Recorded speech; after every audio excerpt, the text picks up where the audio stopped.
बड़ी खबरें हैं इस बुलेटिन के जरिए आपके साथ साझा करेंगे और बात करेंगे कि कल से शुरू हो रहे सप्ताह में क्या बड़ी घटनाएं शिमला में होने वाली हैं और बजट सत्र से ठीक पहले राज्य सरकार की तैयारी क्या है और किस तरह से इसमें हम अब आगे बढ़ेंगे।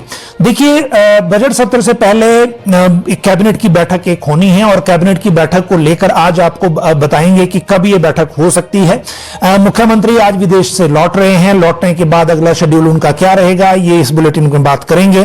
फिर कैबिनेट की जो बैठक है उसके लिए अगले बजट सत्र में जो 2 नए कानून आ रहे हैं उनका जो किस किस विभाग के हैं उनका मकसद क्या है ये बात करेंगे। फिर बात करेंगे प्री नर्सरी भर्ती को लेकर जो क्वेरीज आ रही हैं हमारे पास अलग अलग सेक्टर से, वो भर्ती कब हो रही है और उसमें क्या चीजें नई ऐड की जा रही हैं। फिर आज के बुलेटिन में आपको बताएंगे कि वित्त विभाग की शिकायत मंत्री से क्यों की गई है और ये कहां का मामला है। एक बात आज जो कलम छोड़ो हड़ताल का ऐलान किया है ये रेवेन्यू के जो कर्मचारी हैं उनकी तरफ से है, ये भी आज की बड़ी अपडेट है क्योंकि राज्य सरकार ने स्टेट कैडर की तरफ को जाने का फैसला किया था। यूपीएस के विरोध को लेकर शिमला में आज एक बैठक हुई है, उस बैठक में कुछ फैसले लिए गए हैं, उनकी बात करेंगे। प्रियंका गांधी कल शिमला आ रही हैं, राजनाथ सिंह कल मंडी आ रहे हैं, इन दोनों के दौरे को लेकर आपको अपडेट देंगे। महाकुंभ में आज नेता प्रतिपक्ष जयराम ठाकुर ने डुबकी लगाई है और मुख्यमंत्री का भी शेड्यूल बन रहा है, अब अगर फाइनल हुआ तो उसकी जानकारी हम आपको देंगे। एचआरटीसी कर्मचारी वार्ता के लिए बुलाए हैं, आज भी इन्होंने सड़कों पर उतरकर प्रदर्शन किया है। वार्ता के लिए क्यों बुलाए हैं, एक वो मामला है और दूसरा बस किराया हिमाचल में कौन सा महंगा हो सकता है, ये भी एक अपडेट आज की जानने की है, खासकर अगली कैबिनेट की बैठक के लिए जिसकी तैयारी चल रही है। जिंदा हैंड ग्रेनेड मिला था, उसमें एफआईआर भी हो गई अननोन पर्सन के खिलाफ, लेकिन मामला कहां का है ये बताएंगे। डॉक्टर से मारपीट के बाद डॉक्टरों ने विरोध जताया है, ये घटना कहां की है और अब क्या इसमें किया जा रहा है। नेट और जेआरएफ का जो रिजल्ट है वो आ गया है और इसमें एक बड़ी इंपॉर्टेंट बात जो है नेट और जेआरएफ वाले में वो ये है कि अभी जो हमारे सामने इशू है इसका वो अगली जो एडमिशन है यूनिवर्सिटीज में वो भी नेट और जेआरएफ से कनेक्ट होने जा रही हैं। इसके अलावा विस्तार से जब बात करेंगे वो तो बताएंगे, लेकिन मौसम की जो अपडेट है वो भी आपको देंगे क्योंकि हमने कल भी आपको बताया था कि जो फोरकास्ट है मौसम में उस पर अब नजर रखने की जरूरत है 24 से 28 के बीच में। और क्या चेंज इस मौसम में आ सकता है वो आपके जानने के लिए जरूरी है। देखिए, मौसम विभाग की प्रेडिक्शन की अगर हम बात करें तो 24 तारीख से बदलना शुरू होगा, परिवर्तन शुरू होगा और 28 तक बारिश और बर्फबारी का क्रम जो है वो रहेगा। उसको लेकर आज ये फोरकास्ट मौसम की विभाग की तरफ से है। साथ में जो नेट और जेआरएफ के रिजल्ट की बात है तो नेट और जेआरएफ का जो रिजल्ट है वो थोड़े इंतजार के बाद आज घोषित हुआ है और इसके घोषित होने के साथ ही एक बात जो महत्वपूर्ण है जो मैं आपको पहले भी बता रहा था वो ये है कि हिमाचल में जो यूनिवर्सिटी में एडमिशंस हैं वो एडमिशन अब ये जो नेट जेआरएफ का रिजल्ट है उस रिजल्ट से ज्यादा कनेक्टेड होंगी और इसीलिए इनका इंतजार भी इस रिजल्ट का उसी तरह से हो रहा था। साथ में जो ये रिजल्ट है इसका जो इफेक्ट है वो भी इस तरह का रहने वाला है कि जहां तक यूनिवर्सिटी कैंपस में कितने लोग इसमें पास हुए हैं या निकले हैं रिजल्ट में वो अभी कंपाइल किया जा रहा है, अभी उसमें टाइम लगेगा कि कितने यूनिवर्सिटी कैंपस, क्योंकि यहां से काफी बच्चे इसको क्लियर करते हैं। लेकिन उससे पहले जो चेंज है सबसे इंपॉर्टेंट उसमें यह है कि जो चेंज है यूजीसी नेट 2024 का रिजल्ट है जिसे जनवरी 2025 में आयोजित किया गया था और इस बार एचपीयू के विभिन्न विभागों में इसी नेट स्कोर के आधार पर एडमिशन मिलेगी। ये इस बार का महत्वपूर्ण चेंज है जिसकी जानकारी अब जो आने वाले दिनों में जैसे जैसे एडमिशन आगे बढ़ेगी उसमें पता चलता जाएगा और इस एडमिशन के साथ ही आने वाले दिनों में नेट जेआरएफ का जो महत्व है वो भी उसी तरह से बढ़ता जाएगा।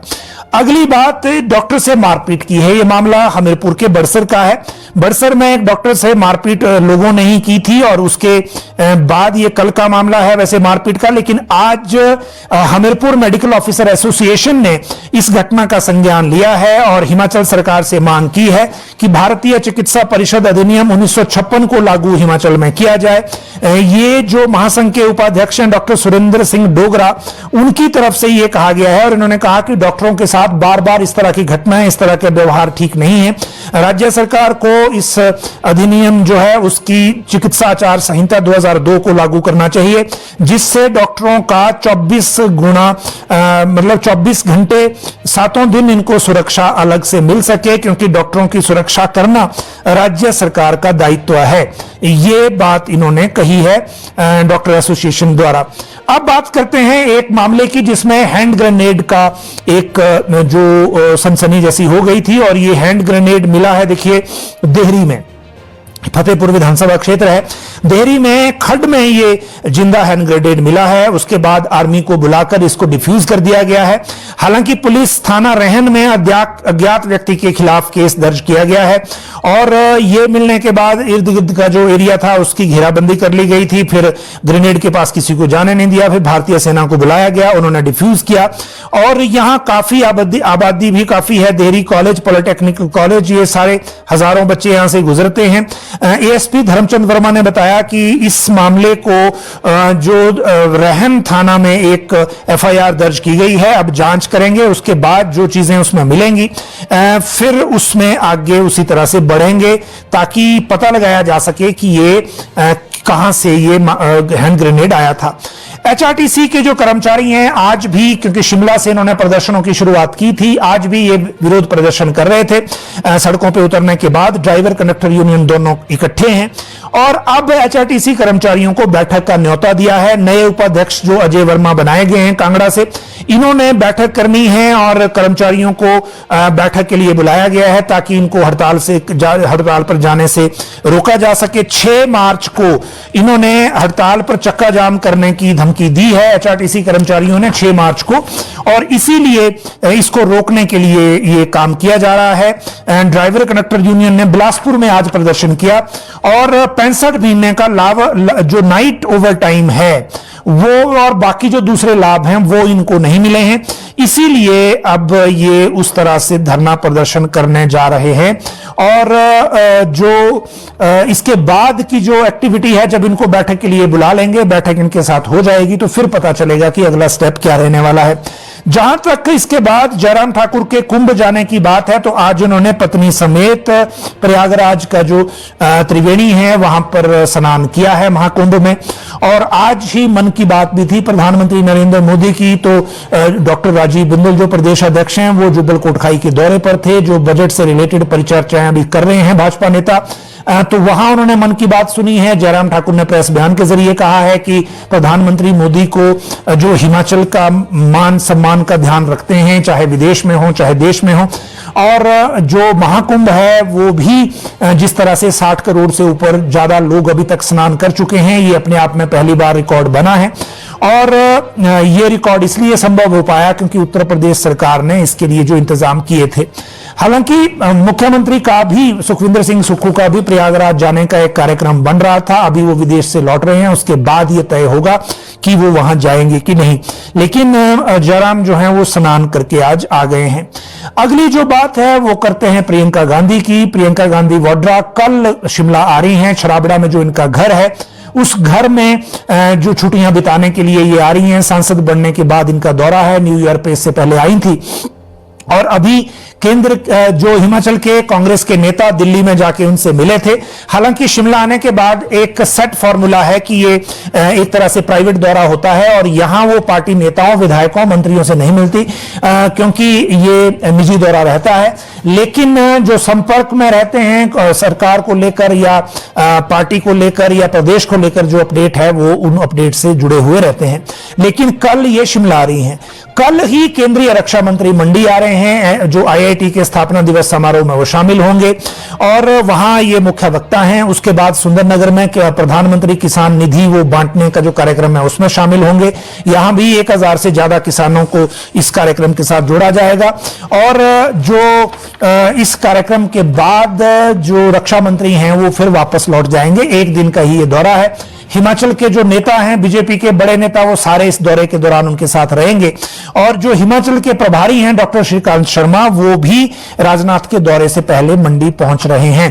और कल राजनाथ सिंह हैं। परसों से जो हिमाचल के चुनाव अधिकारी हैं, जो प्रदेश अध्यक्ष के चुनाव के लिए डॉक्टर जितेंद्र सिंह, जो पीएमओ में मिनिस्टर भी हैं, वो भी हिमाचल दौरे पर आ रहे हैं।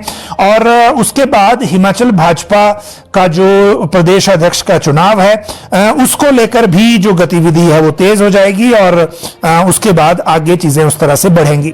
अब बात करते हैं यूपीएस के विरोध की। देखिए, यूनिफाइड पेंशन स्कीम के विरोध को लेकर जो एनपीएस एसोसिएशन हिमाचल में थी, जो बाद में अपने आप को अराजपत्रित कर्मचारी महासंघ में कन्वर्ट कर गए, हालांकि महासंघ की मान्यता अभी मिली नहीं है सरकार से, तो उन्होंने आज शिमला में बैठक की। यूपीएस को लेकर जो चीजें चल रही हैं उसमें 3 डिसीजन लिए हैं। 12,000 करोड़ एनएसडीएल से वापस लेने के लिए कार्यक्रमों का निर्धारण किया गया। दूसरा, जो छूटे हुए कर्मचारी हैं उनको ओपीएस दिलाने की बात की गई, बिजली बोर्ड, जिला परिषद और अन्य कर्मचारी जो हैं। और तीसरा, यूपीएस का विरोध करेंगे, यूनिफाइड पेंशन स्कीम का। इसके लिए कार्य योजना विरोध प्रदर्शनों की बनाई गई। और फिर जो आगे क्या करेंगे, सांसदों को 10 मार्च को ज्ञापन देंगे, काला दिवस मनाएंगे 1 अप्रैल को, और जंतर मंतर पर जो 1 मई को विशाल प्रदर्शन है उसमें हिस्सा लेंगे। ये डिसीजन किए गए हैं। हालांकि केंद्र सरकार ने अभी तक जो जहां तक वहां एनएसडीएल के पैसे की बात है तो वो मार्केट में लगा हुआ है। दूसरा, जिन जिन स्टेट्स ने अभी तक डिमांड की है उनको क्लियरली कह दिया गया है कि स्टेट्स इसमें डिफॉल्टर हैं और डिफॉल्टर स्टेट का क्लेम नहीं बनता। जहां तक एम्प्लॉई हैं जो रिटायर होंगे उनको उनका पैसा रिटायरमेंट पर ही जितना होगा वो मिलेगा उस वक्त के हिसाब से। तो ये केंद्र सरकार की तरफ से क्लियर कर दिया गया है। दूसरी बात, जहां तक यूपीएस की है, तो यूपीएस को लेकर भारत सरकार से जो दो बार राज्य सरकार को चिट्ठी आई है, वो चिट्ठी राज्य सरकार ने ही मीडिया को उपलब्ध करवाई है ताकि उसकी खबरें बन सके, लोगों के बीच में जानकारी जा सके और ये बात क्लियर हो सके कि किन परिस्थितियों में ओपीएस दी गई थी और अब किन परिस्थितियों में राज्य सरकार में अभी यह स्थिति है कि ट्रेजरी के जो क्लियरेंस है ट्रेजरी की उसको रोकना पड़ा है, उसको मॉनिटर करना पड़ा है। और नए रोजगार की जो स्थिति है वो आप सबको पता है। तो अब राज्य सरकार ने ये डिसीजन लेना है कि उन्होंने यूपीएस को लेकर क्या करना है, भविष्य के लिए क्या करना है और वर्तमान परिस्थितियों में क्या करना है, क्योंकि अभी जो अनुभव हो ही गया, लास्ट क्वार्टर तक सैलरी को मैनेज करना एक बड़ा चुनौती है और अगला साल और टफ है। तो उसमें किस तरह से चीजें ठीक करेंगे ये राज्य सरकार को देखना है। 17 मार्च को जब मुख्यमंत्री बजट पेश करेंगे तो वो क्या स्टेप्स उसमें लेंगे। क्या हम विकास के सारे पैसे को सैलरी में बांट देंगे, वो भी ठीक नहीं है स्टेट के लिए, क्योंकि स्टेट सिर्फ कर्मचारियों का नहीं है, स्टेट सभी का है, स्टेक होल्डर सभी हैं। तो सारी चीजें एक साथ चलेंगी, एक साथ चलनी चाहिए और इसी की जो कार्य योजना राज्य सरकार को अगले बजट में बनानी है। और इस बजट में क्या क्या चीजें और होंगी, किस तरह से हम मैनेज करेंगे, हम प्लान का बजट कैसे एक तरह से जो जिसकी आकार एक होता है उसको कैसे बहाल करेंगे, क्योंकि अभी तक एनुअल प्लान भी नहीं आ पाया है। इसी दिक्कत में जो दिक्कत राज्य सरकार झेल रही है, तो इन सारी चीजों पर अगले बजट से स्थिति साफ होगी और उसी के बाद हम कुछ कह पाएंगे। अब बात करते हैं स्टेट कैडर को लेकर जो सबसे बड़ा विरोध का जो एक घोषणा कर दी गई है, और ये घोषणा कर दी गई है जो पटवारी और कानूनगो यूनियन है उनकी तरफ से, और उन्होंने क्लियर कहा है कि अब वो स्टेट कैडर बनाने के विरोध में जो कलम छोड़ो हड़ताल पर जाएंगे, ये घोषणा की है। जो स्टेट कैडर नहीं चाहते 28 फरवरी से कलम छोड़ो हड़ताल पे जाएंगे, आंदोलन करेगा पटवारी कानूनगो संघ। प्रदेशाध्यक्ष हैं इनके, इन्होंने आज वर्चुअल मीटिंग की, उसके बाद सामूहिक अवकाश पर पेन डाउन स्ट्राइक और सामूहिक अवकाश पर जाने की बात कही। 25 व 27 फरवरी को सामूहिक अवकाश करेंगे, 28 फरवरी को पेन डाउन हड़ताल होगी और पटवारी व कानूनगो 4050 और नायब तहसीलदार 300 के करीब प्रभावित होंगे। इनका यह कहना है कि स्टेट कैडर बनाने के कारण जो उनकी वरिष्ठता पर बुरा असर पड़ेगा और प्रमोशन में भी त्रुटियां आएंगी, इसीलिए ये फैसला इन्हें किसी भी तरह से मंजूर नहीं है। और इससे पहले भी राज्य सरकार को उन्होंने कहा था, लेकिन तब बात मान ली थी, इसको विड्रॉ कर लिया था, अब अचानक ऑर्डर कर लिया। इनके अध्यक्ष हैं ये सतीश चौधरी, इन्होंने कहा कि अभी तक जितनी प्रमोशन पेंडिंग थी वही सॉर्ट आउट नहीं हुई और अब नए सिरे से डिसीजन हो गया तो हम इसका विरोध करेंगे। और विरोध की जो शेड्यूल बताया है उसकी मैंने आपको जानकारी अलग से दे दी कि वो कब से कब तक ये कर रहे हैं। अब बात करते हैं, वित्त विभाग की शिकायत की गई है मंत्री से और ये मंत्री हैं पीडब्ल्यूडी मिनिस्टर विक्रमादित्य सिंह ठाकुर। और विक्रमादित्य सिंह चंबा के दौरे पे गए थे और चंबा में जेबीटी बैच है 2006 से 2008 का, इसके जो अध्यक्ष हैं राज्य अध्यक्ष सुनील जरयाल, इन्होंने मुलाकात की विक्रमादित्य सिंह से और उनको ये कहा कि जो वित्त विभाग है वो इन कर्मचारियों से रिलेटेड जो डाटा है उसको जानबूझकर डिले कर रहा है। मसला ये है, इन्होंने कहा कि वित्त विभाग ने 3/8/2023 को ऐसे कर्मचारियों को डाटा सभी विभागों से मांगा है जिनकी नौकरी 14/5/2003 के बाद लगी है, जिनके पदों के विज्ञापन 14/5/2003 से पहले हो चुके थे। अगर इनको हम, भारत सरकार ने ऑलरेडी व्यवस्था कर रखी है, अगर उस अनुसार इनको पेंशन में कन्वर्ट कर देते हैं तो इनका जो हिस्सा है भारत सरकार में एनपीएस का वो वापस आ जाएगा और वो पैसा इनको मिल जाएगा, इससे इनको राहत मिलेगी और इनकी संख्या इन्होंने दावा किया है कि 10,000 के आसपास है। अब इतने हैं या नहीं ये तो वेरीफाई तभी होगा क्योंकि सरकार का हिस्सा इसमें 14% था और राज्य के कर्मचारियों का 10% था। लेकिन इनका यह कहना है कि वित्त विभाग जानबूझकर इसको डिले कर रहा है इस नोटिफिकेशन को करने में, क्योंकि इनको डिले नहीं करना चाहिए। तो मैं वही बात आपको कह रहा हूं कि जब वित्त विभाग डिले कर रहा है तो बिजली बोर्ड में और जिला परिषद में ओल्ड पेंशन कैसे मिलेगी। बिजली बोर्ड को लेकर ऑलरेडी राज्य सरकार रिफॉर्म के रास्ते पे है, क्योंकि सरकार को एहसास है कि अगर बिजली बोर्ड को अभी नहीं संभाला गया तो आने वाले दिनों में मुश्किल हो जाएगी। इसीलिए जो सब्सिडी है वो काटी जा रही है, उसको रीथिंक किया जा रहा है ताकि चीजें ठीक हों। जो जेओआईटी बिजली बोर्ड के लिए 148 आए पास करके कमीशन से, वो भी वहां नियुक्ति नहीं मिल रही है उनको। तो आप इस गंभीरता को समझ सकते हैं अभी की स्थिति क्या है। तो इसके बाद आने वाले जो प्रोसेस है उसमें क्या करेंगे, किस तरह से जिला परिषद वालों के बहुत सारे मामले अभी भी पेंडिंग हैं, उनको अभी भी सॉर्ट आउट नहीं किया जा सका है और एक ही कारण इसका है और वो है फंड्स की कमी, पैसे की कमी। और अगर हमने जो जो चीजें लूज की हैं अभी तक इस स्टेप से या जो चीजें गेन की हैं कड़े फैसलों से, चाहे वो रेवेन्यू थोड़ा बढ़ाने का हो, अभी तक के जो फैसले हैं उनसे जो जितना की असर आया है उसमें और चीजें ऐड करने की जरूरत है। इसीलिए सरकार को बार बार ये डिसीजन लेने पड़ रहे हैं। अगली बात करेंगे इसके बाद जो मामला है वो है प्री नर्सरी भर्ती का। देखिए, प्री नर्सरी भर्ती को लेकर क्योंकि बड़े सारे व्यूअर हमारे बार बार सवाल पूछ रहे थे, इसलिए मैंने आज छुट्टी के दिन भी ये अपडेट आपको देने की सोची और उसकी वजह ये थी कि ये भर्ती का आंकड़ा ज्यादा है। बेशक आउटसोर्स पे हैं, 6200 से ज्यादा टीचर इसमें होंगे भर्ती। और इसमें एक अच्छी बात यह थी जो हमें भी डर था कि कहीं इसका जो 20 से 25 करोड़ रुपया समग्र शिक्षा में भारत सरकार से आया था कहीं वो लैप्स ना हो जाए। तो वो मनी तो लैप्स नहीं होगा क्योंकि जो जेबीटी इनको पढ़ा रहे हैं उनकी सैलरी में इसको एडजस्ट कर दिया गया है। लेकिन यह भर्ती कब होगी इसका अभी भी कुछ नहीं कह सकते। वजह यह है कि जो स्टेट इलेक्ट्रॉनिक्स डेवलपमेंट कॉर्पोरेशन है जो आउटसोर्स को आगे भर्ती प्रक्रिया को करवाएगी, उस कॉर्पोरेशन के जो एमडी हैं निपुण जिंदल वो छुट्टी पर हैं और नेक्स्ट वीक उन्होंने आना है, उसके बाद आगे चीजें शुरू होंगी। इससे पहले जो चिट्ठी लिखी गई थी डायरेक्टर एलिमेंट्री को, उसका रिप्लाई भी एचपीएससी को अभी नहीं मिला है। तो जब यह रिप्लाई मिलेगा उसके बाद अगला प्रोसेस होगा और फिर सारी चीजें आगे चलेंगी। हालांकि उससे पहले जो हेल्थ की भर्तियां हैं, चाहे वो एनएचएम चाहे जो बाकी हैं 1400 के आसपास हैं ये, वो भर्तियां हो जाएंगी। लेकिन प्री नर्सरी के लिए अभी आपको क्लैरिटी का इंतजार करना पड़ेगा क्योंकि इसमें बहुत सारी चीजें क्लियर नहीं है। खासकर एलिजिबिलिटी को लेकर एनटीटी का कोर्स 1 साल का लेना है, 2 साल का लेना है, क्योंकि 2 साल वाले कम हैं। तो जब कम है तो क्या पहले उनको चांस देना है और बाद में फिर 1 साल वालों को एलिजिबल करना है, या फिर एनसीटी से बाहर जाके हम ये भर्ती कर सकते हैं। इस तरह की कई तरह की जो क्लैरिफिकेशन अभी पेंडिंग है और उन क्लैरिफिकेशन के आने तक आपको इंतजार करना होगा। फिर जो अगली चीजें हैं उन पर हम बात कर पाएंगे। इसके बाद अगली बात है इस बुलेटिन में अभी वो है जो 2 नए कानून आएंगे। देखिए, विधानसभा का जो बजट सत्र है वो 10 मार्च से शुरू हो रहा है और अब हम आपको मुख्यमंत्री, कैबिनेट और बस किराया, इन तीनों को लेकर एक साथ बता देंगे और 2 नए कानून को लेकर भी ये चारों पॉइंट एक साथ ही आएंगे। पहली बात यह कि आज शाम को 7 बजे मुख्यमंत्री मालदीव से दिल्ली लैंड कर रहे हैं, क्योंकि वो परिवार के साथ बीच में एक ब्रेक के तहत गए थे।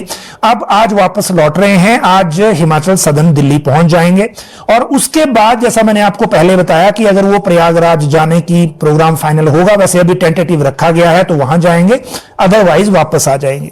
जब आएंगे यहां पे, उसके बाद इमीडिएट आफ्टर 28 के आसपास कैबिनेट की बैठक प्लान की जा रही है और इस कैबिनेट की बैठक में विधानसभा के बजट सत्र का जो एक उसमें क्या क्या लाया जाना है, कौन से बिल नए आएंगे, किस तरह से आगे चीजें बढ़ेंगी, उसको लेकर एक खाका बनेगा। उससे पहले जो 2 नए कानून हैं वो इसी बजट सत्र में अभी तक क्लियर हो गए हैं। एक तो ये कि या तो एनडीपीएस में और संशोधन करेगी राज्य सरकार कड़ी व्यवस्था करने के लिए, ताकि जो ड्रग तस्करी में पकड़े जाते हैं, एक तो जिनकी मात्रा कम हो चिट्टे की, मान लो वो छूट जाते हैं, वो भी ना छूटे, और दूसरा ये कि जो पकड़े जाते हैं उनकी प्रॉपर्टी इमीडिएट अटैच की जा सके। दूसरी जो बात है इसमें, जो इस नेटवर्क का हिस्सा किसी भी तरह के हैं, चाहे वो ड्रग पेडलर हैं, चाहे सप्लायर हैं, उनके ऊपर गैर इरादतन हत्या का मामला इमीडिएट दर्ज किया जा सके। और जो कर्मचारी या सरकारी अधिकारी या कर्मचारी, जिस तरह से अभी तहसील वेलफेयर अफसर पकड़ा गया, एडवोकेट पकड़ा गया, पुलिस का एक कांस्टेबल पकड़ा गया, ऐसे अगर पकड़े जाएं तो उनको तुरंत नौकरी से बर्खास्त करने की उनकी जो प्रोसेस है वो शुरू किया जा सके। ये कड़े प्रावधान करने के लिए एक नया कानून आएगा असेंबली में बजट सत्र के दौरान। दूसरा कानून आएगा वाटर सेस जो लगाया था राज्य सरकार ने, और उसको हाई कोर्ट ने क्वैश कर दिया था। सुप्रीम कोर्ट में सरकार गई, लेकिन सुप्रीम कोर्ट में बड़ी कंपनियों ने, क्योंकि बड़े वकील कर रखे हैं बिजली कंपनियों ने जो ये बिजली प्रोजेक्ट हैं, तो वहां सुनवाई नहीं हो रही। इसीलिए जो फॉल्ट उसमें 3 निकले थे, उन फॉल्ट्स को दूर करते हुए एक नया कानून राज्य सरकार बनाने जा रही है, जिसको लेकर वर्तमान में जो वाटर सेस में अधिकारी हैं उनको भी एंगेज किया गया है और जल शक्ति विभाग के जो की अफसर हैं सचिवालय वाले, उनको भी लगाया गया है। तो एक नया कानून ये होगा, किस तरह का होगा, और उसमें और भी कई चीजें ऐसी हैं जो सेस लगाने का फैसला उसमें किया जा रहा है। तो एक बात, ये 2 नए कानून अभी तक हमारे सामने हैं ही, जिनको लेकर ये डिसीजन होना है। लेकिन कैबिनेट फिर जो होगी वो 28 के आसपास, जैसे मैंने आपको बताया, इसकी व्यवस्था बनाई जा रही है। अगर 28 को नहीं हुई तो फिर मार्च के पहले हफ्ते में होगी, लेकिन आते ही एक कैबिनेट बैठक मुख्यमंत्री करेंगे। इसी कैबिनेट की बैठक में बस किराया बढ़ाने का मामला लगाया जा सकता है। कल जो बीओडी की मीटिंग हुई थी एचआरटीसी की, उसमें यह डिसीजन हुआ था, क्योंकि बस किराया बढ़ाने का फैसला कैबिनेट ही लेती है, एचआरटीसी का बोर्ड नहीं लेता। उसकी वजह यह है कि ये तो एक तो ये फैसला डायरेक्टली सरकार का है, और दूसरा इसमें महत्वपूर्ण बात यह है कि जब इस फैसले को लेते हैं तो इसका असर ना सिर्फ एचआरटीसी बल्कि जो प्राइवेट ऑपरेटर हैं उन पर भी होता है, और उन पर भी ये लागू होता है फैसला। तो ये निर्णय हमेशा कैबिनेट ही लेती है, तो ये कैबिनेट में लाया जाएगा। आज डिप्टी चीफ मिनिस्टर ने जो बताया, कल जो केस था, उन्होंने कहा कि जहां तक महिलाओं का 50% किराया वापस लेने का जो एक चर्चा चल रही है कि वो इस तरह का कोई मामला डिस्कस हुआ है, ऐसा कुछ नहीं है। महिलाओं का जो बस किराया है उसको उसी तरह रखेंगे जैसा वो चल रहा है, लेकिन जो बस किराया है, चाहे वो न्यूनतम है चाहे पर किलोमीटर फेयर है, उसको लेकर कैबिनेट कॉल लेगी, क्योंकि बीओडी ने कैबिनेट के लिए इसमें केस बनाने का निर्णय लिया है, तो उस पर कैबिनेट ही फैसला करेगी। उसमें अभी कुछ नया नहीं कहा जा सकता। ये अभी तक के जो निर्णय हुए हैं उनकी बात में कर ली। कल से अब नया सप्ताह शुरू होगा और बीच में इसमें एक बुधवार को छुट्टी है, और उसके अलावा जो आगे चीजें हैं वो जिस तरह से चलेंगी उसकी हर अपडेट हम आपको उस तरह से आगे देंगे। रेगुलराइजेशन का मैटर हम लगातार फॉलो कर ही रहे हैं और बाकी विभागों से भी बात हो रही है, तो उसमें जो आपकी क्वेरी होगी तो इसी कमेंट बॉक्स में करें, ताकि हम उसको भी आगे बढ़ा सकें, उसकी कोई बात कर सकें। और भी कोई अगर आपकी कोई क्वेरी हो तो कृपया इसी कमेंट बॉक्स में करें। आज वैसे भी भारत पाकिस्तान का मैच चल रहा है और आप लोग मैच भी देखना है आप लोगों ने, तो आज के लिए इतना ही। आप सब लोग लाइव जुड़े, बहुत बहुत शुक्रिया।